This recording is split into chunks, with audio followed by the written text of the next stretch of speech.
नमस्कार, Himachal Dastak TV live में आप सभी का स्वागत है। मैं हूं आपके साथ प्रवीण मुंगटा। पूरा दिन हिमाचल प्रदेश में क्या बड़ी खबर रही है उसको लेकर आपके साथ हम जुड़ चुके हैं। सीएम सुखविंदर सिंह सुक्खू ने आज कई जुबानी हमले बोले हैं।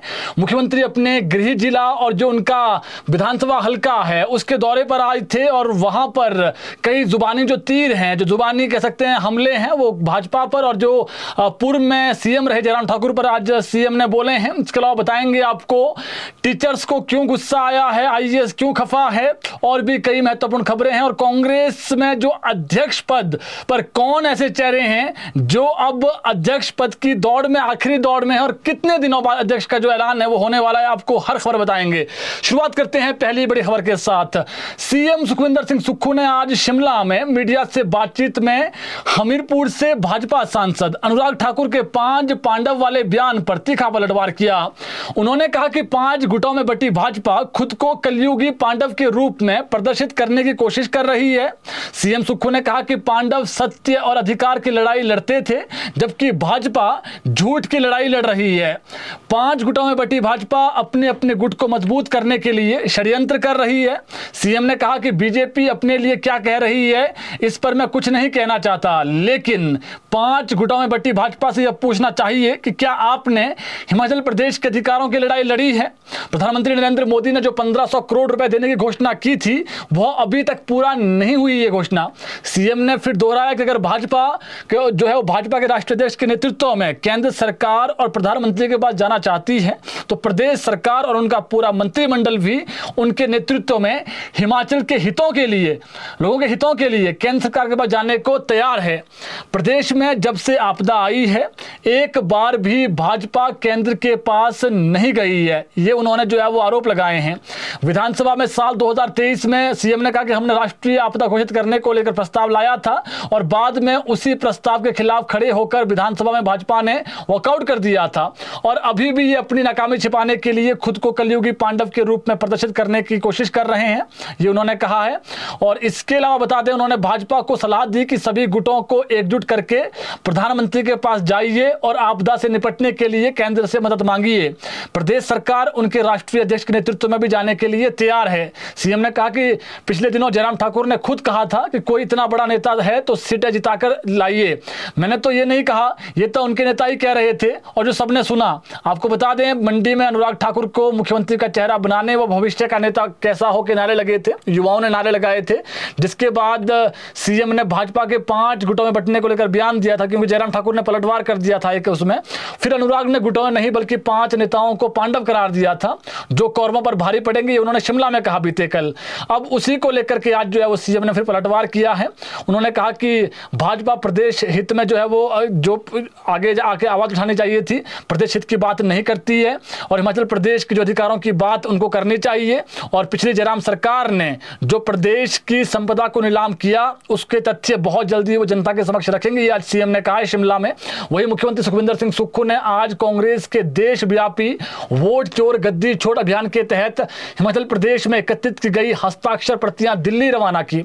शिमला स्थित कांग्रेस कार्यालय से उन्होंने हरी झंडी दिखाकर दिल्ली रवाना किया। उस गाड़ी में वो गए जी, जो कह सकते प्रतियां हैं, जो हस्ताक्षर की प्रतियां थी। और इसमें जो है प्रतिभा सिंह भी मौजूद रही, इसमें विक्रमादित्य सिंह भी मौजूद रहे, राठौर वहां पर थे। तो 1 लाख का लक्ष्य रखा गया था जो प्रतिभा सिंह ने आज कहा मीडिया में, लेकिन इससे आगे बढ़कर के 1,43,000 जो है वो हस्ताक्षर की जो प्रतियां वो दिल्ली भेजी गई है। प्रतिभा सिंह ने कहा कि भाजपा वोट चोरी करके जो है राज्यों में चुनाव जीत रही है, इसका अब कांग्रेस पूरे देश में जो है विरोध कर रही है और इसका जो पर्दाफाश है वो बहुत जल्दी कांग्रेस करेगी, उन्होंने कहा है। इसके अलावा नेता प्रतिपक्ष जयराम ठाकुर ने सरकार पर हमला करते हुए आज कहा कि उन्होंने गंभीर बीमारियों से जूझ रहे लोगों की आहें भी नहीं सुनाई दे रही है। जयराम ठाकुर ने कहा है, जुबानी ये तीर उन्होंने छोड़े हैं। उन्होंने कहा कि कम से कम जो गंभीर बीमारी से जूझ रहे हैं लोग हैं उनके प्रति तो सरकार संवेदनशील हो। लोग इलाज के लिए कर्ज लेने पर विवश हैं, जयराम ठाकुर ने आरोप लगाए हैं। हिम केयर जैसी जो योजना सरकार ने लाई थी, भाजपा सरकार ने पवित्र भावना के साथ लाई थी, लेकिन उसको भी सरकार ने जो है वो गर्त में पहुंचाने का काम ये सरकार कर रही है, ये उन्होंने आरोप लगाए हैं। कैंसर जैसी बीमारी में अपनी जिंदगी की जंग लड़ रहे लोगों के साथ भी सरकार खड़ी नहीं है, ये उन्होंने दावा किया है। ऐसे बीमार जो लोग हैं कैंसर से जो लड़ रहे हैं उनके खिलाफ उनको भी जो लाभ जो उनको मिलने चाहिए, जो उनको राहत मिलनी चाहिए, वो राहत सरकार नहीं दे रही है। और सरकार जो है वो स्कूलों को बंद कर रही है और ढिंडोरे पीट रही है कि सरकार पूरे देश में नंबर वन की तरफ आगे बढ़ रही है। तो आज कई जो जुबानी तीर हैं, चाहे वो स्वास्थ्य को लेकर के जिस प्रकार से कैंसर पेशेंट्स की उन्होंने बात की है, और दूसरा जो है वो उन्होंने कहा कि जो शिक्षा की बात सरकार कर रही है कि शिक्षा के क्षेत्र में लगातार नंबर वन है। तो इसमें सच्चाई ये है कि सरकार आए दिन विज्ञापन छपवाती है कि हम सरकारी शिक्षा को विश्व स्तरीय बना रहे हैं, लेकिन हालत ये है कि जो बच्चे हैं उनके लिए जहां पर आपदा आई है वहां पर सुरक्षित छत तक अभी सरकार नहीं दे पा रही है, नसीब नहीं हो रहा है। तो ये उन्होंने कहा है कि जमीनी हकीकत मुख्यमंत्री को देखनी चाहिए, तभी जाकर के जो है वो दावा करें कि हम नंबर वन हैं।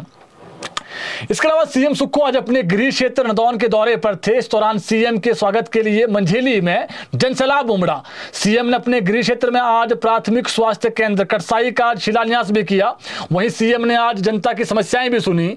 मंच से सीएम ने भाजपा को आड़े हाथों लिया और कहा कि जयराम ने 5 साल हमीरपुर जिला की अनदेखी की। और वहीं उन्होंने कहा कि हमीरपुर मेडिकल कॉलेज को लेकर के जो है वो जो स्वीकृति दी गई है उसको लेकर के भी जयराम ठाकुर जो है वो जनता को गुमराह कर रहे हैं। उसमें किसका योगदान है जनता अच्छे से जानती है।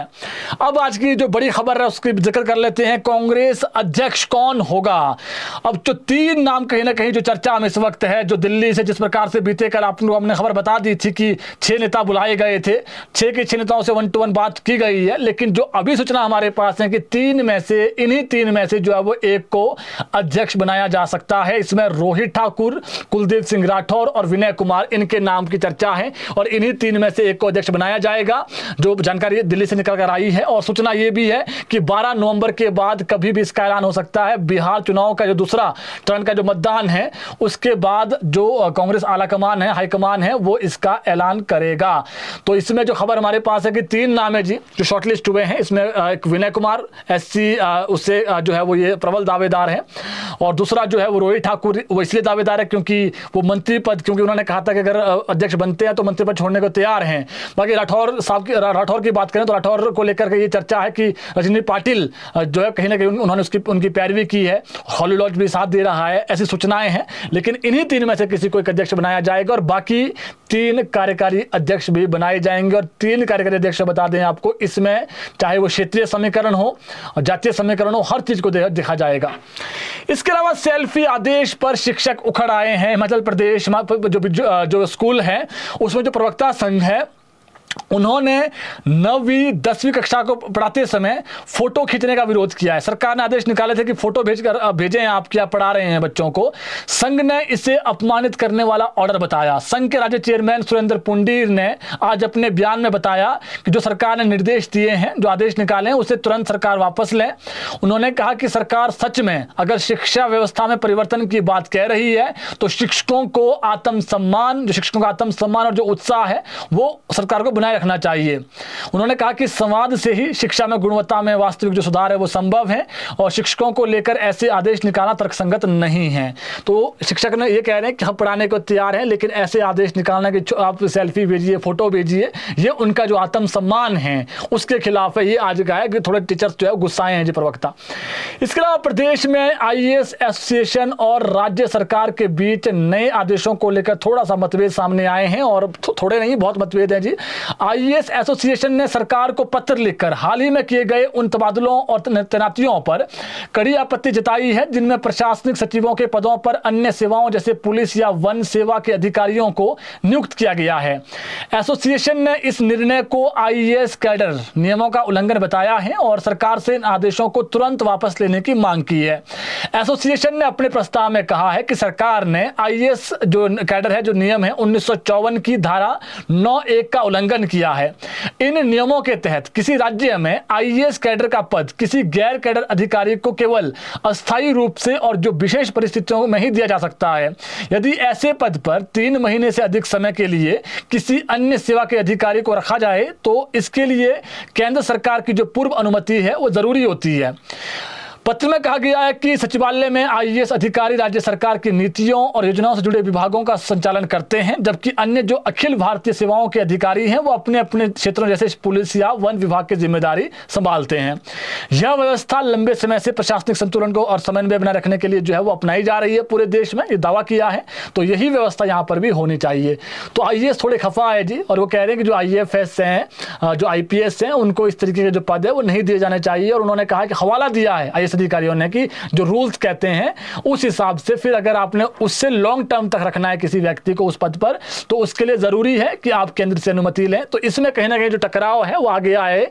अब जो आईएएस अधिकारी है वो ये कह रहे हैं कि जो ये रूल्स हैं रूल्स के खिलाफ हैं। आपको बता दें हाल ही में सरकार ने देखिए अपने आईपीएस अधिकारी को जो है वो सचिवालय में सेवा रख दिया गया है और आईएफएस अधिकारी को ये बड़ा पद दे दिया है। तो इसी का जो कहीं ना कहीं अंदर खाते विरोध हो रहा है।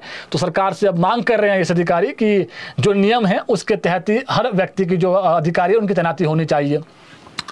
इसके अलावा एक बहुत महत्वपूर्ण अपडेट है आम जनता से जुड़ी हुई, और ये इसलिए भी महत्वपूर्ण है कि जो महिलाएं रोजाना सफर करती है बसों में, जिनको 50% डिस्काउंट मिलता है एचआरटीसी बसों में, उनके लिए है। एचआरटीसी बसों में अब जो महिलाएं हैं उनको भी हिम बस कार्ड बनाना अनिवार्य होगा। ऐसा नहीं है कि महिलाओं को 50% डिस्काउंट ऐसे ही मिल जाएगा। इसके लिए ये पूरा महीना हो गया नवंबर का, दिसंबर महीने का जो पूरा महीना है वो उनको मिलेगा। जनवरी माह से पहले अगर किसी ने नहीं बनाए तो 1 जनवरी के बाद जो है वो किराया पूरा देना पड़ेगा। हिम बस कार्ड कैसे बनेगा वो बताएंगे, लेकिन 236 रुपए देने पड़ेंगे महिलाओं को भी। ऑनलाइन आवेदन करना पड़ेगा। ऑनलाइन आवेदन आप कैसे कर सकते हैं? एचआरटीसी की जो साइट है उसको आप फोन पर खोल सकते हैं और फोन पर ही जो है वो एचआरटीसी की साइट पर हिम बस कार्ड का एक ऑप्शन आएगा, उस पर जाकर के आप जो है वो आवेदन कर सकते हैं। और सबसे महत्वपूर्ण बात, राहत वाली बात, जब आप आवेदन करेंगे अपने पंचायत का नाम डालेंगे तो वहां पर आप स्पीड पोस्ट करके ऑप्शन उसमें आएगा, आप पोस्ट भी कर सकते हैं। तो सरकार जो एचआरटीसी विभाग है वो आपको गांव तक पोस्ट ऑफिस के माध्यम से जो आपका कार्ड है वो पहुंचा देगा, लेकिन थोड़े से जो अतिरिक्त चार्ज हैं वो उसके लगेंगे। तो महिलाओं को फ्री बस में सेवा तभी मिलेगी जी जनवरी के बाद, 2026 के बाद, जब वो हिम बस कार्ड बस कार्ड बनाएगी महिलाएं। और ये सिर्फ हिम बस कार्ड महिलाओं के लिए नहीं है, ये हिम बस कार्ड जो पत्रकार हैं, जो स्वतंत्रता सेनानी हैं, जिनके लिए जो है वो फ्री सेवा रहती है, उनके लिए भी है। उन सभी को भी हिम बस कार्ड जो है वो बनाने पड़ेंगे। और इसके लिए आप ऑनलाइन आवेदन आज अभी इसके बाद कभी भी कर सकते हैं, क्योंकि आवेदन जो है पहले से हो रहे हैं। और एक अच्छी बात यह भी है कि हिम बस कार्ड पहले ही चलना शुरू हो गए हैं। जो मशीनें हैं एचआरटीसी की उसमें वो बस कार्ड जो है वो शुरू भी हो गए हैं चलने जी। तो 2 महीने हैं आपके पास, नवंबर माह का जो है वो अभी 20 दिन बचे ही हुए हैं, 20-22 दिन। तो नवंबर महीना होगा, दिसंबर में हो गया, फिर जनवरी के बाद ये दिक्कत आएगी कि अगर आपने नहीं बनाया है तो फिर आपको दिक्कत आएगी, आपको पूरा किराया देना पड़ेगा। इसके अलावा हाईकोर्ट ने Manvinder Thakur, sub divisional police officer, DSP Paonta Sahib, जिला सिरमौर के तबादला आदेश पर रोक लगा दी है। डीएसपी थे और इनको जो है वो ट्रांसफर कर दिया था। अब ये मामला हाईकोर्ट गया था। प्रार्थी ने सरकार पर आरोप लगाया था कि उनका जो तबादला है वो बार बार किया जा रहा है, जो कानूनी मान्यता के विपरीत है। याचिकाकर्ता को 5 नवंबर 2025 के नोटिफिकेशन के तहत deputy superintendent of police DSP Shimla के पद पर भेजा गया था। याचिकाकर्ता के अनुसार वह जिला मंडी का रहने वाला है और वह पुलिस स्टेशन नाहन, जिला सिरमौर में इंस्पेक्टर के पद पर तैनात था। सितंबर 2022 में उसे डीएसपी के पद पर प्रमोट किया गया। प्रमोशन के बाद उसका ट्रांसफर नाहन से नालागढ़, जिला सोलन के लिए किया गया। नालागढ़ में सिर्फ 7 महीने उसने सर्विस दी अपनी, उसके बाद उसका ट्रांसफर फिर कर दिया गया। अप्रैल 2023 में फिर से वो पोंटा साहिब कर दिया गया तबादला उनका। याचिकाकर्ता ने इस ट्रांसफर ऑर्डर का पालन किया और पोंटा साहिब में ज्वाइन कर दिया। और पोंटा साहिब में 8 महीने की सर्विस के बाद जो व्यक्ति है डीएसपी है, और वो उनकी ट्रांसफर जनवरी 2024 में शिमला में कर दी गई। उसने ट्रांसफर ऑर्डर फिर फॉलो किए और जनवरी 2024 में वो डीएसपी शिमला सिटी के रूप में ज्वाइन कर दिया। शिमला में 11 महीने की सर्विस के बाद जो व्यक्ति था, जो डीएसपी है, उनको दिसंबर 2024 में फिर से पोंटा साहिब में कर दिया गया उनका ट्रांसफर। याचिकाकर्ता ने ट्रांसफर ऑर्डर का पालन किया और दिसंबर 2024 में वो पोंटा साहिब चला गया। उसके बाद क्या हुआ? याचिकाकर्ता की शिकायत अब 5 नवंबर 2025 के नोटिफिकेशन के तहत हुए ट्रांसफर को लेकर है, जिसके तहत उसे एक बार फिर पोंटा साहिब, जिला सिरमौर से जिला शिमला ट्रांसफर कर दिया गया है।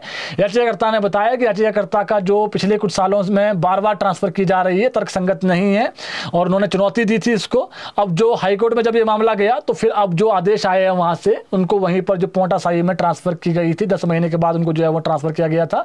अब जो आज हुआ है उसमें जो नई चीज हुई है है। याचिकाकर्ता का ट्रांसफर न केवल लागू ट्रांसफर पॉलिसी का उल्लंघन है, बल्कि जो एचपी पुलिस एक्ट है 2007 वाला, उसमें जो धारा 12 और 56 है उसके भी खिलाफ है। कोर्ट ने याचिका की जो उठाए गए आधार को याचिकाकर्ता के पक्ष में अंतिम राहत देते हुए उनको राहत दी है और तबादला आदेश पर रोक लगा दी है। तो अब जो मानवेंद्र जो ठाकुर है वहीं पर रहेंगे जी, जहाँ वो थे। उनका जो ऑर्डर हुए हैं वो ऑर्डर मान्य नहीं होंगे क्योंकि हाईकोर्ट ने राहत दे दी है। इसके अलावा हाईकोर्ट ने कम नामांकन के आधार पर, महत्वपूर्ण खबर रही है भी, शिमला जिला के सरकारी उच्च विद्यालय जनाहन और कांडा और मंडी के तरसवान स्कूलों का जो दर्जा घटाने और दूसरे जिलों में मर्ज करने पर रोक लगा दी है। 14 अक्टूबर को राज्य सरकार ने इस संबंध में ऑर्डर निकाले थे और अगली सुनवाई 24 नवंबर को होगी इस मामले में। अब न्यायाधीश तरलोक सिंह ठाकुर और न्यायाधीश रमेश वर्मा की खंडपीठ ने कहा कि राज्य सरकार ने शैक्षणिक सत्र के अंतिम चरण यानी नवंबर दिसंबर ये फैसला लेने से पहले स्कूली छात्रों पर पड़ने वाले प्रभाव पर विचार नहीं किया, कोर्ट का मानना है। इस पर महाधिवक्ता अतिरिक्त समय की मांग कर रहे थे ताकि वे मामले से संबंधित बच्चा जवाब रिकॉर्ड पर रख सकें।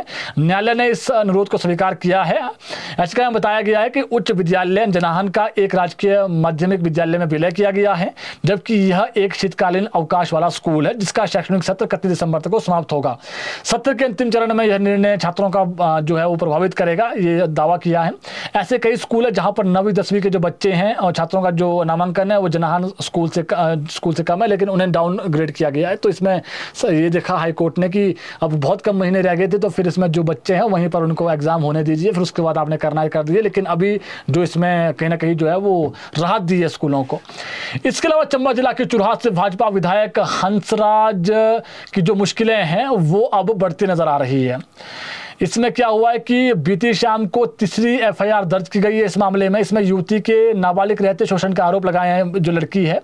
यह मामला पोक्सो एक्ट के तहत भी दर्ज कर लिया गया है पुलिस द्वारा और पीड़िता के जो बयान है वो दर्ज कर दिए गए हैं। पीड़िता का जो मेडिकल है वो भी करवा दिया गया है। 2 दिन पहले यानी गुरुवार को ही पीड़िता के पिता ने हंसराज पर और जो एमएलए के जो निजी सचिव हैं लेखराज और मुनियान खान, उनके खिलाफ बेटी को किडनैप करने, धमकाने और दबाव डालकर बयान बदलवाने का मामला दर्ज हुआ था। और बीती शाम विधायक पर भी एफआईआर दर्ज हो गई है और पहली एफआईआर 16 अगस्त को तब हुई थी जब युवती ने विधायक पर न्यूड फोटो मांगने और अश्लील चैट के आरोप लगाए थे। नई शिकायत में पीड़िता ने शारीरिक शोषण के आरोप लगाए हैं और पीड़िता बालिग हो गई है, लेकिन जिस वक्त युवती का शारीरिक शोषण किया गया, दावा है लड़की का ये, इसमें आरोपी है जी, तब वो नाबालिग थी। पोक्सो में मामला दर्ज होने के बाद विधायक पर गिरफ्तारी की जो तलवार लटक गई है, लेकिन विधायक दावा कर रहे हैं कि उन्होंने ऐसा कुछ भी नहीं किया है और जो युवती है वो बेबुनियाद के आरोप लगा रहे हैं। ये विधायक का वर्जन है। तो लड़की कह रही है कि जब उसके साथ गलत कार्य किया गया तो उस वक्त वो नाबालिग थी। पोक्सो एक्ट के तहत मामला तब दर्ज हुआ है। महिला का जो लड़की है उसका जो मेडिकल है वो हो गया है। लेकिन जब हमने विधायक से बात की, विधायक जो है वो कह रहे हैं कि हमने ऐसा कुछ भी नहीं किया है और कोर्ट के सामने जो भी तथ्य होंगे, जो भी चीज़ें होंगी वो साफ हो जाएगी। इसके अलावा सुप्रीम कोर्ट ने ये बड़ी खबर है जी पूरे देश के लिए, सुप्रीम कोर्ट ने हर शैक्षणिक संस्थान, अस्पताल, सार्वजनिक खेल परिसर, बस स्टैंड और जो रेलवे स्टेशन हैं और इसके अलावा जो सार्वजनिक स्थल हैं उस पर लावारिस कुत्तों को हटाने और उनके प्रवेश को रोकने के लिए उचित बाड़ लगाने के आदेश दिए हैं।